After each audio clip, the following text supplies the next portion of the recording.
Hello bull trackers दोस्तों, आज फिर बाजार में हमें भारी गिरावट देखने को मिली और निफ्टी करीब 382 पॉइंट्स नीचे क्लोज हुआ, जो कि बनता है 2.3%। और वहीं बैंक निफ्टी करीब 1530 पॉइंट्स के नीचे क्लोज हुआ, जो कि बनता है 4.5%। तो क्या क्रैश की शुरुआत हो चुकी है?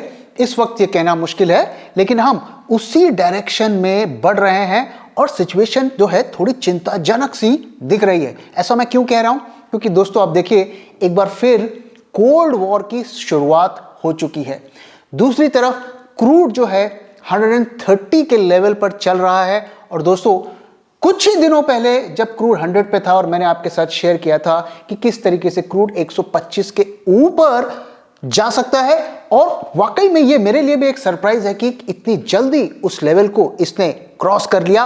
और लोग अब ऐसी बातें कर रहे हैं कि क्रूड 200 के लेवल के ऊपर भी जाएगा।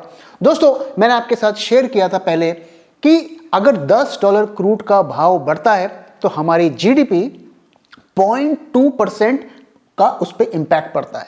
तो आप सोचिए, अगर हम $200 पर चले गए तो 2% जीडीपी तो हमारी ऐसे ही गिर जाएगी। और इन्हीं सब वजह से बैंक और फाइनेंस के सेक्टर के स्टॉक्स इतने तेजी के साथ गिर रहे हैं। दूसरी तरफ आप देखिए तो न्यूक्लियर का खतरा भी बढ़ते जा रहा है।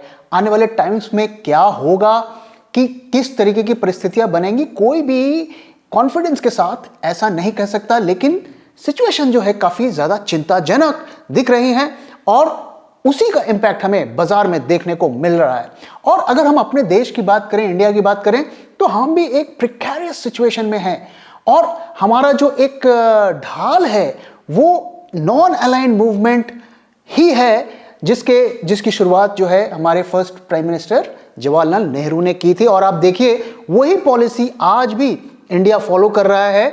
और जब यूएन में वोटिंग का टाइम आया तो इंडिया ने उसको एब्सटेन किया और एक तरीके से ये कहा कि हम किसी भी तरफ नहीं है। लेकिन अगर आप गौर से देखिए तो एक तरीके से हमारा टिल्ट जो है रशिया की तरफ ही है। और इंटरेस्टिंग बात यह है कि हमारे जो सो कॉल्ड एनिमी स्टेट्स हैं, जैसे पाकिस्तान, चाइना, हम सब जो है मोर और लेस रशिया की तरफ ही टिल्टेड हैं। तो ये एक नई तरीके की पॉलिटिकल सिचुएशन बन रही है। अब अमेरिका इसको कैसे लेता है और वो क्या हमको भी पनिश करता है, इंडिया को भी पनिश करता है, ये देखने वाली बात है। लेकिन इसका डर भी मार्केट को है। और दोस्तों आप जानते हैं कि अमेरिका जो होता है एक पुलिस वालों की तरह होता है। और जैसा कि कहा जाता है कि पुलिस वालों की ना तो दोस्ती अच्छी होती है ना दुश्मनी अच्छी होती है। जोक्स असाइड दोस्तों, मेरे बहुत से पुलिस वाले दोस्त हैं और वो सब अच्छे लोग होते हैं, हमारी तरह ही नॉर्मल लोग होते हैं। लेकिन ये एक चिंताजनक सिचुएशन बन रही है। और आप जानते हैं कि पॉलिटिकल सिचुएशन और बिजनेस सिचुएशंस को आप अलग अलग नहीं देख सकते, उसका इम्पैक्ट होता है। तो अगर किसी तरीके से यूएस और वेस्टर्न वर्ल्ड के जो सैंक्शंस है उसके अंतर्गत इंडिया भी आता है तो उसका इम्पैक्ट जबरदस्त तरीके से हमारी इकोनॉमी पर पड़ सकता है। तो क्या क्रैश होगा? जी हाँ, क्रैश तो डेफिनेटली होगा, क्योंकि ये जो पूरी रैली हमने पिछले 1.5-2 साल में देखी है वो फेक रैली है। उसका कोई फंडामेंटल बेसिस नहीं है। सिर्फ आपने नोटें छाप छाप कर दुनिया भर में भिजवा दिए और ETFs खरीद के आपने इंडेक्स को इतना ऊपर पहुंचा दिया, लेकिन उसका कोई फंडामेंटल बेसिस नहीं है। वो एक तरीके की स्पेकुलेटिव रैली है। तो क्रैश तो होना है, लेकिन कितनी जल्दी या कितनी देर होगा ये सारा कुछ डिपेंड करेगा किस तरीके की पॉलिटिकल सिचुएशन आने वाले टाइम पे और इकोनॉमी की सिचुएशन आने वाले टाइम पर बनती है। तो इस क्रैश के लिए हम अपने आप को कैसे प्रिपेयर करें, इसके लिए मैंने अभी रिसेंटली एक वीडियो बनाया है, आप उस वीडियो को रेफर कर सकते हैं। लेकिन काफी लोग मुझसे अब ये पूछ रहे हैं कि इतना बाजार गिर गया, 18,500 से लेकर अब हमने 16,000 के नीचे भी आ गए, तो क्या ये एक सही समय है खरीदने का? अब दोस्तों कई लोग कहते हैं कि सिप करते रहिए, हर महीने इन्वेस्ट कर रही है, हर लेवल पे खरीदिए।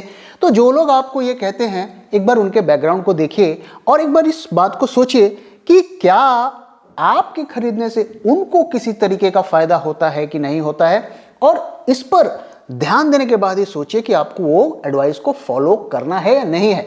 लोग दूसरे लोग क्या आपको एडवाइस दे रहे हैं मैं उस पर कोई कमेंट नहीं करूंगा, लेकिन मेरा क्या व्यू है, मैं क्या आपको सजेस्ट करता हूं, उसके बारे में ही मैं बात कर सकता हूं। तो क्या अभी हमें खरीदारी करनी चाहिए, और अभी अगर खरीदारी नहीं करनी चाहिए तो कब करनी चाहिए, इस बारे में बात करने से पहले मैं आपको 2008 के का कुछ डेटा दिखाने वाला हूं।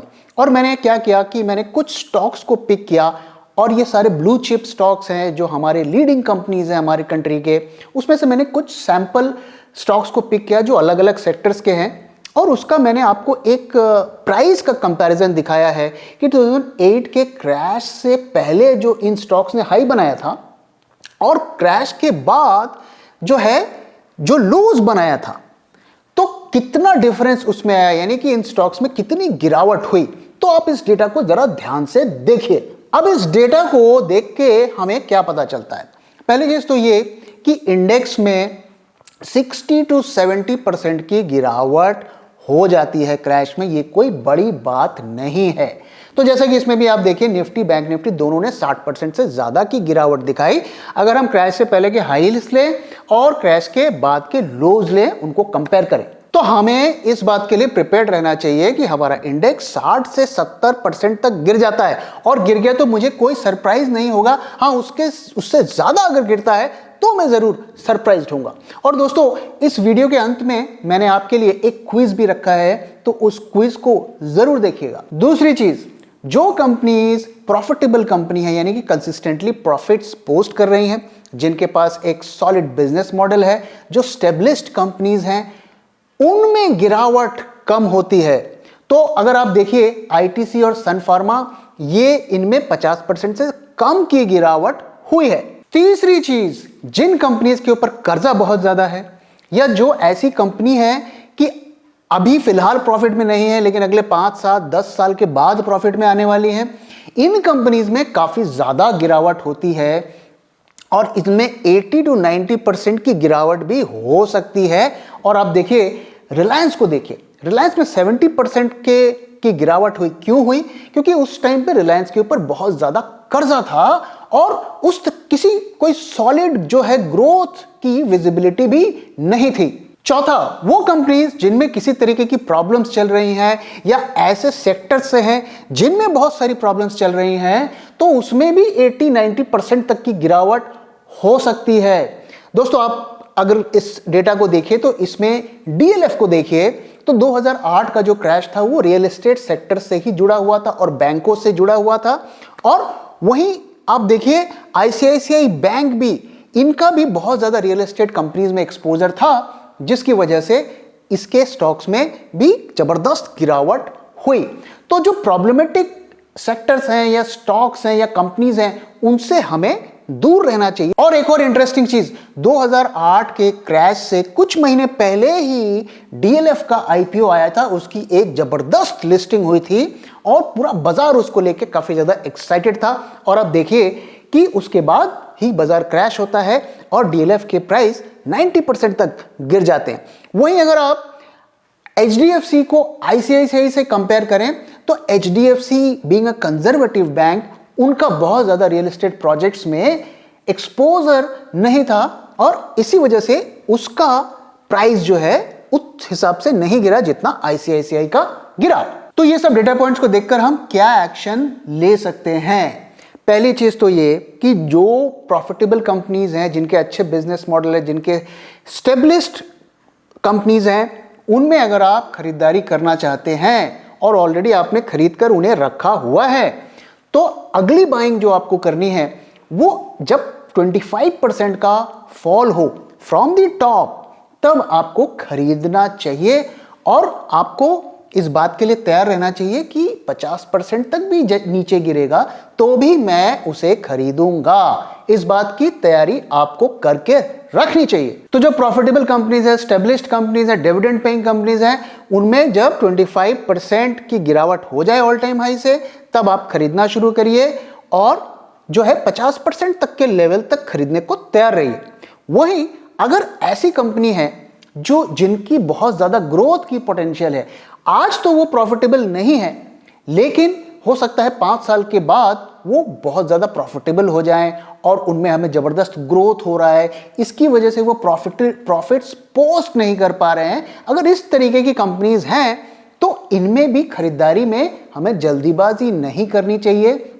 और 50% जब इनके ऑल टाइम हाई से करेक्शन हो जाए तब आपको खरीदारी शुरू करनी चाहिए और उसके बाद 70% के फॉल तक इस पे हमें खरीदारी करने को प्रिपेयर्ड रहना चाहिए। तीसरी चीज, जो मिड कैप के स्टॉक्स हैं उनमें अगर आपने पोजीशन रखी हुई है और आप उसे कंटिन्यू करना चाहते हैं तो you have to be sure about its business model and growth prospects. अगर आप श्योर नहीं है तो आपको उसे एग्जिट करना चाहिए। अगर आप किसी पसंदीदा मिड कैप कंपनी में पोजीशन बनाना चाहते हैं तो आपको 70 to 80% के फॉल का इंतजार करना चाहिए। इसमें बिल्कुल जल्दीबाजी ना करें।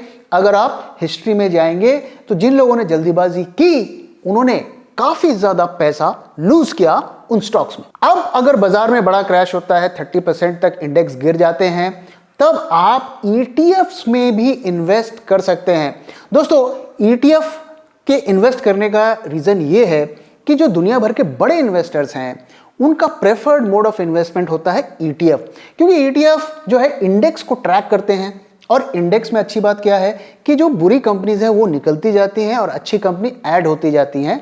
तो इंडेक्स जो है सबसे जल्दी रिकवर करता है जब मार्केट में रिकवरी होती है। और जैसा कि मैंने बताया कि ग्लोबल इन्वेस्टर्स का जो है मोस्ट प्रेफर्ड इंस्ट्रूमेंट होता है ETF। अब दोस्तों, ये सब एक्शन आप तभी ले पाएंगे गिरावट के टाइम पे और अपनी पोजीशंस को बेटर प्राइस पे तभी आप ले पाएंगे जब आपके पास रिजर्व हो। अगर आपने सारे पैसे लगा दिए ऑलरेडी और हाथ पे हाथ धरे बैठे हैं तो उस क्रैश का फायदा भी नहीं ले पाएंगे। इस बारे में अगर आप और जानना चाहते हैं तो मेरे पिछले वीडियो को रेफर करें। अब दोस्तों, जिन लोगों ने हमारे पोर्टफोलियो को लिया है उनके लिए क्या सजेशन है? तो दोस्तों, पहली बात तो ये कि हमने पोर्टफोलियो में जितने भी स्टॉक्स आपको दिए थे उन सारे स्टॉक्स में आपको पोजीशन बनानी है और जो वेट हमने दिया था, जो वेटेज दिया था, उसको भी ध्यान रखकर पोजीशन बनानी है। अगर आप पिक एंड चूज करेंगे, 2 इधर ले लिया, 1 इधर ले लिया, then that portfolio will not work for you. तो फिलहाल जो है वो सारे स्टॉक्स हमने बहुत केयरफुली स्टडी करके चूज किए हैं, तो उन पे रिकमेंडेड लेवल्स पर पोजीशन को ऐड करते जाएं। अगर नीचे के लेवल भी आपको मिलते हैं तो उसको लेने के लिए हेजिटेट ना करें और उसी प्रोपोर्शन में, उसी वेटेज पर ऐड करते रहें। और दोस्तों, ये कोई 3 महीने 4 महीने के ट्रेडिंग कॉल्स नहीं है, these are all long term investment calls. और इसमें जो है ये ऐसी स्टोरीज हैं जिनको इवॉल्व होने में टाइम लगेगा। तो ये कोई ऐसी चीज नहीं है कि आप 2 हफ्ते 4 हफ्ते 5 हफ्ते में आपको मैजिक रिटर्न दे देंगे। अब दोस्तों, जैसा कि मैंने वीडियो में पहले आपको बताया कि आपके लिए एक क्विज है, और वो क्विज क्या है? निफ्टी ने रिसेंटली ही ऑल टाइम हाई बनाया 18,600 का, और मान लीजिए उसमें 70% की गिरावट हो जाती है बेस्ड ऑन हिस्टोरिकल डेटा। चलिए 70 छोड़ दीजिए, 60% की गिरावट हो जाती है। तो ऑल टाइम हाई 18,600 और 60% की गिरावट हो जाती है तो निफ्टी का लेवल क्या होगा? तो दोस्तों, इसी के साथ इस वीडियो को मैं यहाँ पे खत्म कर रहा हूँ। आशा करता हूँ आपको ये वीडियो पसंद आया, और पसंद आया तो प्लीज़ वीडियो को लाइक करिए, अपने दोस्तों के साथ शेयर करिए और हमारे चैनल को सब्सक्राइब करिए। Thank you very much for time दोस्तों। मैं जल्दी आऊँगा एक और नए वीडियो के साथ।